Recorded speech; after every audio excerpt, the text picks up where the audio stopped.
Saudara Menteri Koordinator Bidang Pembangunan Manusia dan Kebudayaan Muhadjir Effendi bersama Gubernur Jawa Timur Khofifah Indar Parawansa menjenguk korban seluncur air waterpark Kenjeran di Rumah Sakit Dr. Sutomo, Surabaya. Menko PMK meminta pengelola tempat wisata memastikan kondisi keamanan wahana karena saat ini banyak warga yang berwisata untuk menghabiskan libur Lebaran. Rumah Sakit Dr. Sutomo Surabaya saat ini merawat 7 korban dan Rumah Sakit Suwandi merawat 4 orang korban.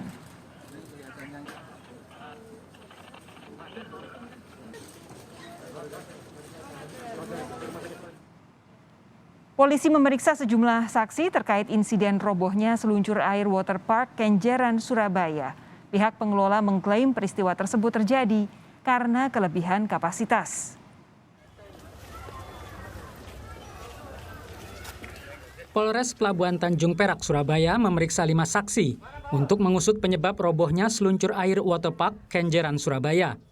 Polisi juga akan melakukan olah tempat kejadian perkara pada Senin besok. Saat ini kita sudah melakukan wawancara terhadap 5 saksi yang ada di sini. Kemudian juga masih melengkapi bukti-bukti lain, termasuk kita masih berkoordinasi dengan lapor dari Polda Jawa Timur. Sementara itu, Gubernur Jawa Timur Khofifah Indar Parawansa didampingi Wali Kota Surabaya Eri Cahyadi dan Kapolres Pelabuhan Tanjung Perak AKBP Anton Elfrino Trisanto melihat langsung ke waterpark Kenjeran. Khofifah menyebut Pemprov Jatim dan Pemda Surabaya fokus memberikan penanganan medis dan pendampingan psikologis pada para korban. Sedangkan biaya pengobatan hingga sembuh ditanggung pengelola waterpark. Bagaimana keberseimbungan antara penanganan medis dengan penanganan psikososial terapi. Jadi psikososial terapi pada dasarnya di setiap rumah sakit ada. Pengelola waterpark Kenjeran mengklaim kondisi seluncur air masih layak. Pengelola menduga robohnya seluncur air akibat kelebihan kapasitas.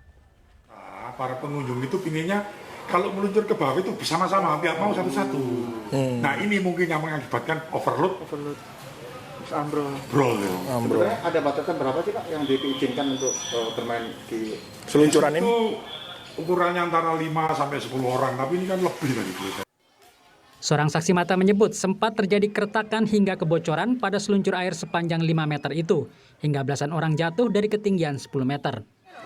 Keluar air ini loh, apa namanya bocor tuh? Patah. Agak patah, keluar air, terus gitu langsung patah. Patah jatuh. Anaknya itu jatuh semua.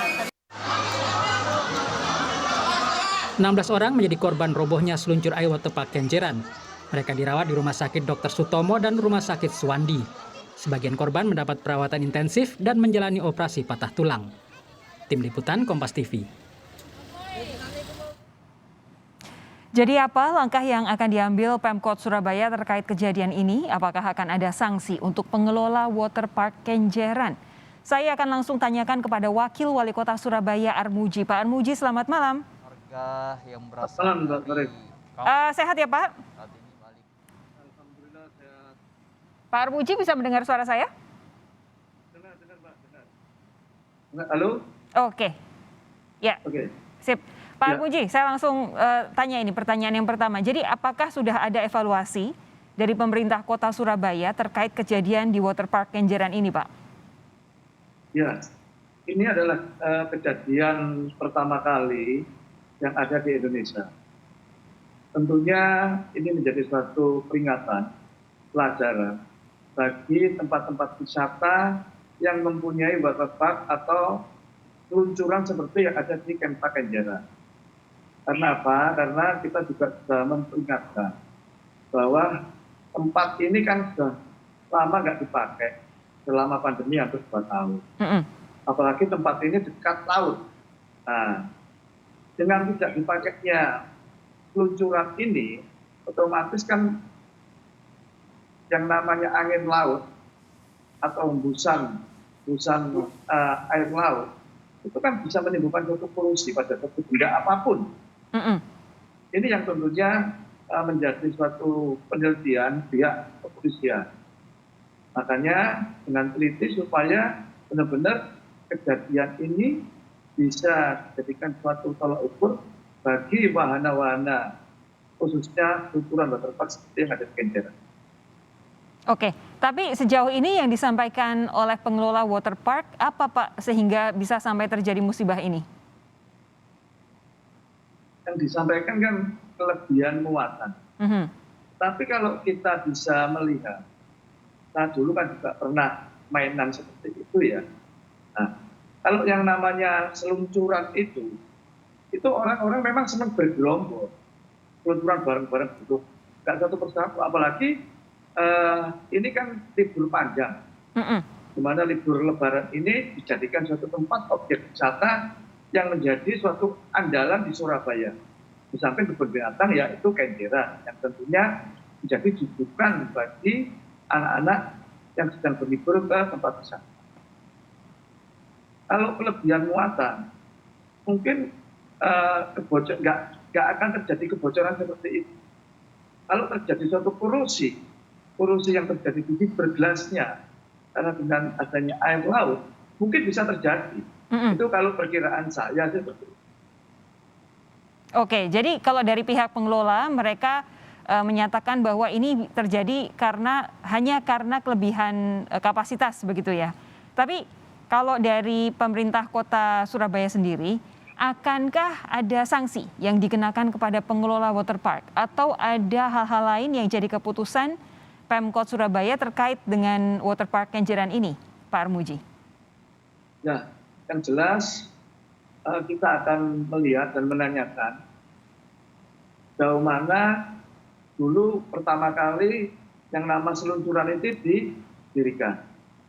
Pelayaannya itu harus melalui maintenance berapa tahun sekali. Termasuk izinnya. Izinnya ini masih berlaku atau memang sudah tidak layak pakai. Ini yang tentunya harus kita perjalani dulu.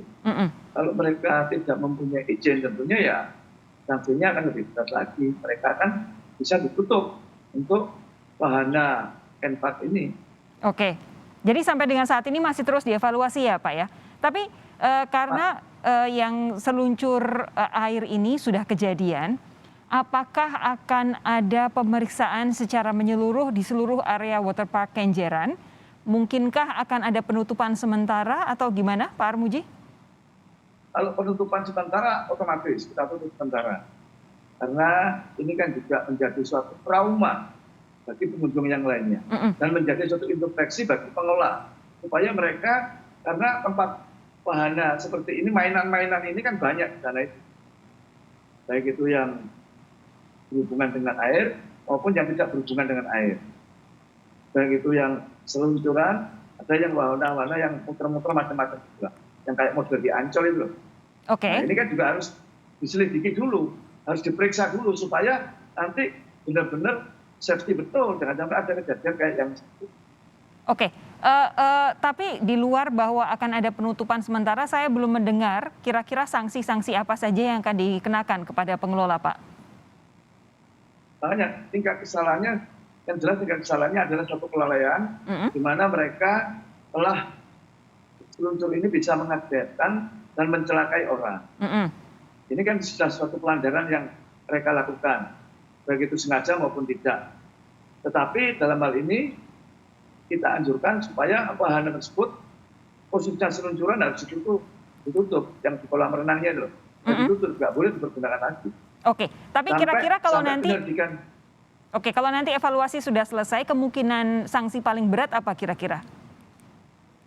Sanksi paling berat ya mereka tidak boleh operasional. Oke, baik. Terakhir Pak Armuji, kondisi para korban saat ini seperti apa? Kondisi para korban ditangani secara medis dengan baik. Yang jelas patah tulang pastilah. Mereka karena dengan jatuhnya 8 meter kurang lebih itu kan juga, apalagi berbenturan dengan benda keras. Patah tulang, tapi mereka dirawat secara maksimal dan artinya tidak ada yang meninggal. Baik, Pak Armuji terima kasih sudah bergabung bersama kami di Sapa Indonesia malam hari ini. Kami nantikan hasil evaluasi tentang kecelakaan yang terjadi di Waterpark Kenjeran ini. Terima kasih Pak, sehat terus.